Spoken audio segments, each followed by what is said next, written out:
देखो गाइस, जून 2024 का जो रिजल्ट आया है 15% आया है। आईसीएआई ने ये क्लियर कर दिया है कि अब जो एंट्री लेवल एग्जाम होता है जैसे सीए फाउंडेशन, उसका अब पासिंग परसेंटेज 15% अप्रोक्सीमेटली रहेगा। लेकिन सितंबर एग्जाम में ना एक खुशखबरी है। आप लोग को वीडियो बिल्कुल एंड तक देखना है और आप लोग को मैं एक एक डिटेल बताऊंगा इस 1 मंथ में किस तरीके से प्लान करना चाहिए। मैंने इस 1 मंथ में कैसे मैंने क्लियर किया था, कैसे मैंने कोप अप किया था, आपको मैं पूरा एक्सप्लेन करूंगा। इस वीडियो को बिल्कुल एंड तक देखिएगा। So hi guys, I am Ujjwal Sharma.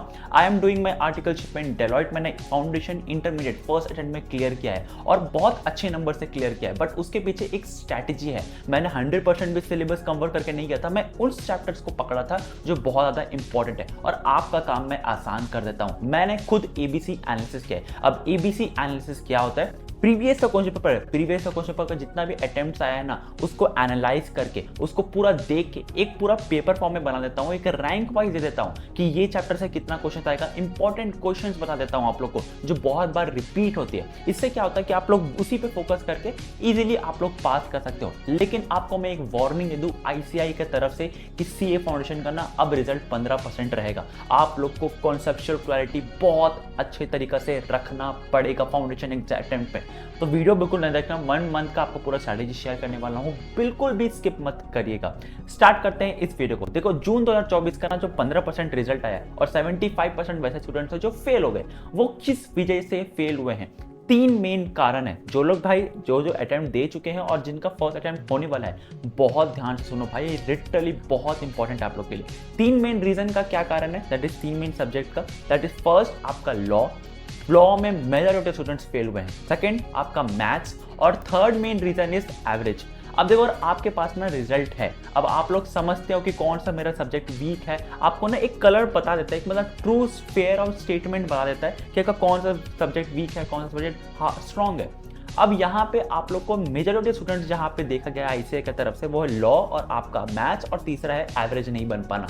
तो आपको 3 मेन रीजन के पीछे भागना है। लेकिन अगर आपका पर्सनली मैथ्स में अच्छा है नंबर आया है, इकोनॉमिक्स में खराब आया है, फिर अकाउंट्स में खराब है, तो आपको पता है यार मेरा वीक सब्जेक्ट क्या है। अब उसको एनालाइज करने का वक्त आ गया। नेक्स्ट मेन कारण क्या है? अब देखो, 3 मैंने सब्जेक्ट बता दिया, अब 3 मेन कारण बता देता हूँ। आईसीएआई ना फाउंडेशन एग्जाम को लेके बहुत सीरियस हो गया। वो आपको कॉन्सेप्चुअल क्लैरिटी के साथ साथ क्वेश्चन पूछता है, आपको स्मार्ट ट्रिकी क्वेश्चन पूछता है। और दूसरा रीजन ये है, आपने कॉन्सेप्चुअल क्लैरिटी तो नहीं पढ़ा। दूसरा मेन रीजन ये है, दैट इज आपका रिवीजन नहीं हुआ है। आप जो छुट्टी मिलता है एग्जाम से एक दिन पहले का, तो एग्जाम का एक दिन पहले तो आपको छुट्टी मिलता है ना हर एग्जाम के पहले, उसमें आपका 100% सिलेबस कवर होना बहुत इंपॉर्टेंट है। और वो आप लोग कैसे अभी से प्रिपेयर करना इंपॉर्टेंट होता है यार। 1 मंथ जो आप लोग प्रिपेयर करोगे, उस दिन आप लोग कैसे 100% सिलेबस कवर कर पाओ।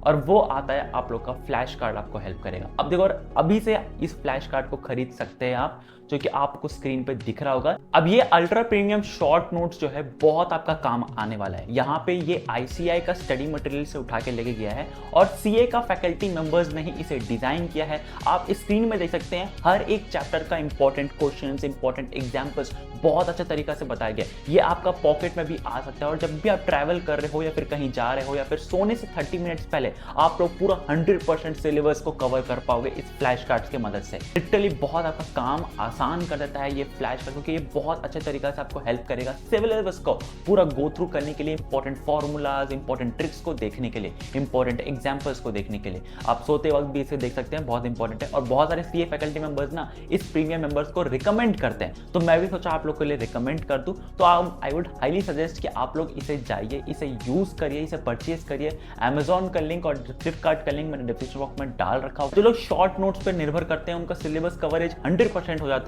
और जिसका वजह से उसका मार्क्स जो है इंक्रीज हो जाएगा। So I would highly suggest every viewer, जो भी लोग ये वीडियो देख रहे हैं, आपके पास समय कम है, जरूर से इसे परचेज करें। लिंक डिस्क्रिप्शन बॉक्स में डाल रखे, बहुत अच्छा से आपको हेल्प करेगा आपका पूरा सिलेबस कवर करने में, इंपॉर्टेंट ट्रिक, फॉर्मूला, आपका एग्जाम्पल्स, ये सब शो करने में। जरूर से परचेज करिए, लिंक डिस्क्रिप्शन बॉक्स में डाल रखें। अब आगे बढ़ते हैं वीडियो में। अब मैं आपको ओवरऑल स्ट्रैटेजी बताने वाला हूं, फिर सब्जेक्ट वाइज आपको स्ट्रैटेजी बताने वाला हूं, साथ साथ एबीसी एनालिसिस आप लोगों को कैसे मिल जाएगा जो आपको स्क्रीन पे दिख रहा है। देखो, और आप लोग मेरा टेलीग्राम ग्रुप ज्वाइन कर सकते हैं, वहां पे मैं स्पैम नहीं करता हूं, इंपॉर्टेंट डॉक्यूमेंट, सीवी आपका जितना भी है ये सब शेयर करता हूं। और देखो, अगर आप मेरे चैनल में नहीं आए हैं ना, तो मैं फाउंडेशन, इंटरमीडिएट, जब भी जॉब बिग 4 का वैकेंसीज निकलेगा, जब का आर्टिकलशिप का रिक्वायरमेंट होगा, आपको रेफर कौन करेगा? मैं करूंगा यार। बहुत सारी वीडियोस आने वाली है, साथ साथ आप लोग स्किल्स कहां से सकता है, स्किल्स के ऊपर एक ऑलरेडी वीडियो बना रखा है, साथ साथ आप लोग इंटर्नशिप्स कैसे कर सकते हैं, मैं बहुत ज़्यादा आपका हेल्प करने वाला हूँ करियर में। तो चैनल को प्लीज़ सब्सक्राइब कर लीजिए, और एबीसी एनालिसिस चाहिए तो आप मेरा टेलीग्राम ग्रुप ज्वाइन कर सकते हैं। सब्सक्राइब करना मत भूलना, क्योंकि आप लोग के लिए बहुत मदद करने वाला वीडियोस जो मैं लाने वाला हूँ, ठीक है? आपको बहुत ज़्यादा हेल्पफुल वीडियोस आने वाली है।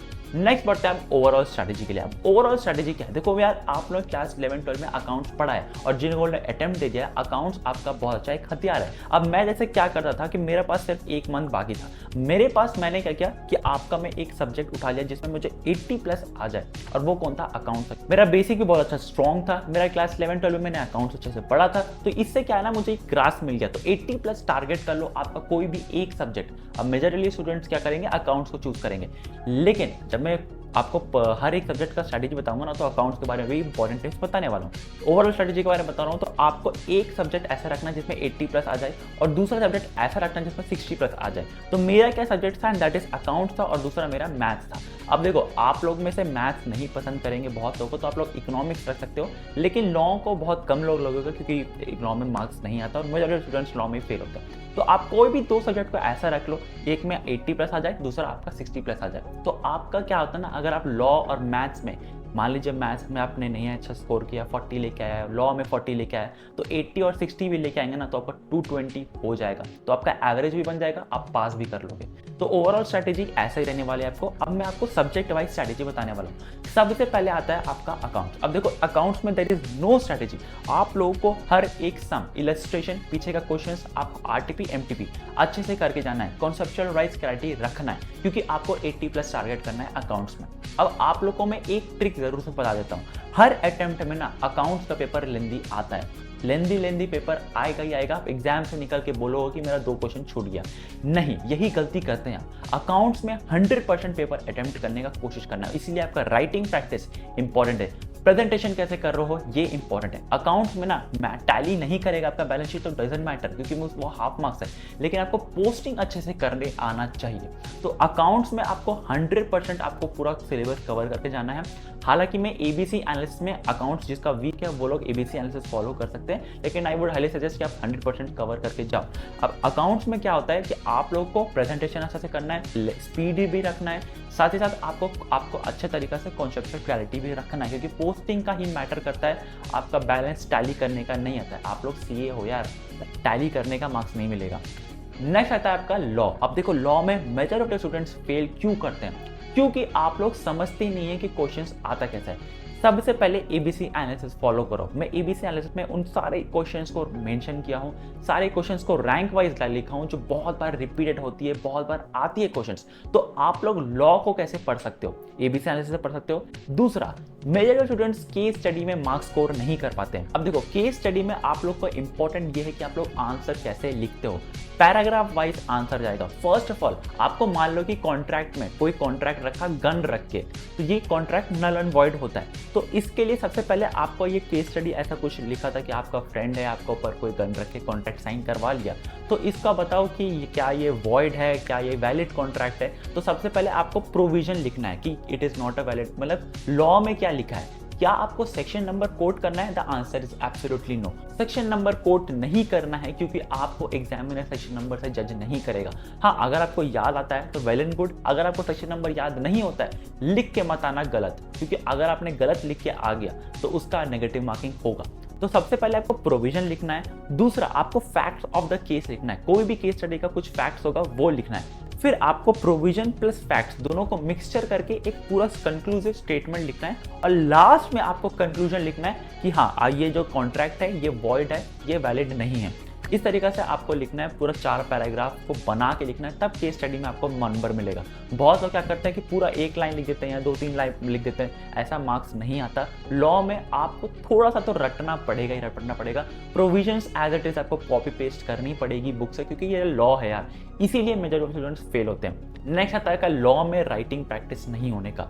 देखो यार, बहुत इंपॉर्टेंट है कि आप लोग राइटिंग प्रैक्टिस करो। एग्जामिनर का साइकोलॉजी के साथ खेलो। एग्जामिनर को मान के चलो कि 5th स्टैंडर्ड फेल आपका एग्जामिनर है और उसका बीवी के साथ लड़ाई होकर आया है। एग्जामिनर को आप लोग बेवकूफ कैसे बना सकते हो? एग्जाम में जब लिखोगे ना, कुछ भी प्रोविजन लिखोगे तो कुछ कीवर्ड्स को अंडरलाइन कर लो, कुछ फैक्ट्स को अंडरलाइन कर लो, कंक्लूजन लिखो तो अंडरलाइन कर लो। एग्जामिनर जब 10 पेपर करेक्ट करता है ना, तो वही पढ़ेगा एग्जामिनर जो आप अंडरलाइन किए हो। कीवर्ड्स देखेगा, फुल मार्क्स दे देगा। That's the main thing, that's the आपको ट्रिक है कि आप लोग थ्योरी पेपर में ना अंडरलाइन करके बहुत अच्छा तरीका से स्कोर कर सकते हो। तो ये लॉ में आप लोग करेंगे। नेक्स्ट आता है आपका मैथ में। देखो, मैथ में मुझे पता है बहुत लोग वीक है। आप लोग एबीसी एनालिसिस फॉलो करिए, स्ट्रिक्टली फॉलो करिए। लेकिन इसका एक और हैक है एंड दैट इज आप लोग रट्टा मार लीजिए पीछे का क्वेश्चन और आरटीपी और एमटीपी। अब देखो, रट्टा मारने के लिए ये नहीं बोल रहा कि एज इट इज क्वेश्चन आ जाएगा, बिल्कुल नहीं। थोड़ा थोड़ा क्वेश्चन सिमिलर आएगा, फिगर्स चेंज रहेगा। आपको थोड़ा सा, मैं बोलता हूँ, मैथ्स का कुछ एक ना बेस होता है, फॉर्मूला बेस कॉन्सेप्ट होता है, वो समझ लीजिए। उसके ऊपर एडिशंस होते रहता है, डिफरेंट फॉर्मूलाज आते रहता है, डिफरेंट ट्रिक्स आते रहता है। लेकिन सबसे पहले बेस कॉन्सेप्ट समझ लीजिए, पीछे का क्वेश्चन और इलस्ट्रेशन। मैं बोलता हूँ ना, मैथ्स में पीछे का क्वेश्चन एज इट इज आता है, बस फिगर्स चेंज रहता है, थोड़ा सा कॉन्सेप्ट को इधर उधर कर देता है, बाय को जाएगा 2 कर देता है, इस तरीके से खेलता है। मैथ्स में आप लोग मेक श्योर करिए कि आप लोग पीछे का क्वेश्चन सिंसियरली फॉलो करो। नेक्स्ट आता है आपका इकोनॉमिक्स। अब देखो भाई, इकोनॉमिक्स ना लिटरली मैं बोलता हूँ, आरटीपी एमटीपी पीछे का क्वेश्चन, ये तीनों रट के चल जाओगे ना, सिंसियरली रट के चल जाओगे, आराम से पास आ जाओगे, आराम से सबका 60 आ जाएगा। एबीसी एनालिसिस में सारे सब्जेक्ट्स का डाल के रखा हूँ टेलीग्राम ग्रुप में। आप लोग मेक श्योर करिएगा कि आप लोग जरूर से टेलीग्राम ग्रुप जाके अपना हर एक चैप्टर का क्वेश्चन जो एबीसी एनालिसिस किया हुआ है, जो तो आपको मैं रैंक वाइज दे के रखा हूँ शीट, उसे आप फॉलो करें। दूसरा चीज, आप लोग राइटिंग प्रैक्टिस करें, राइटिंग प्रैक्टिस करो भाई, प्लीज मेक श्योर करिए कि आप लोग 1 मंथ राइटिंग प्रैक्टिस करो। Last but not the least, concept को बेस रखना, क्योंकि आईसीआई अब आपको कॉन्सेप्ट पे पूछेगा। एंट्री का जो आपका है एंट्री एग्जाम सीए फाउंडेशन, उसका 15% से 16% से ज़्यादा नहीं जाएगा। मेक श्योर करना कि आप लोग उस 15% से आओ, क्योंकि आप लोग मेरे ऑडियंस हो और आप लोग अपने नाम के आगे ना सीए लिखो यार, अपना नाम करके। मैं जब मैं फाउंडेशन का स्टूडेंट था ना, तो एक फैकल्टी मेंबर्स ने कहा था कि अपना नाम करके सीए लगा के देखो, कितना सैक्रिफाइस, कितना आप लोग को करना पड़ता है, कितना आपको मेहनत करना पड़ता है। तो आप लोग सीए लगा के ना कमेंट करो अपना नाम करके और देखो कितना मुझे मेहनत लगता है। और जब आप लोग सीए बन जाओगे ना, तो ये वीडियो में आके जरूर देखना। तो अभी के लिए आप लोग को ये सारे फॉर्मूलाज को यूज़ करना है, सारे टिप्स हर चैप्टर सब्जेक्ट वाइज बता दिया, ओवरऑल बता दिया। आपको भी से शेयर कर दूंगा टेलीग्राम ग्रुप में। आप लोग को बस चैनल को सब्सक्राइब करके रखना है। साथ रिवीजन के लिए रैंचो रिवीजन का आप लोग फ्लैश कार्ड जरूर से यूज़ करेगा, लिंक डिस्क्रिप्शन बॉक्स में मैंने डाल रखा है, जरूर से जाके परचेज करिए, क्योंकि आप लोग का 100% सिलेबस जो है वो कवर कर देगा। तो आज के लिए बस इतना ही। चैनल को सब्सक्राइब कर दीजिएगा, make sure you do subscribe the channel, because आप लोग के लिए बहुत ज़्यादा हेल्पफुल वीडियोस आने वाली है। तो आज के लिए बस इतना ही, मिलता है के लिए। चैनल को सब्सक्राइब करना बिल्कुल भी मत भूलिएगा।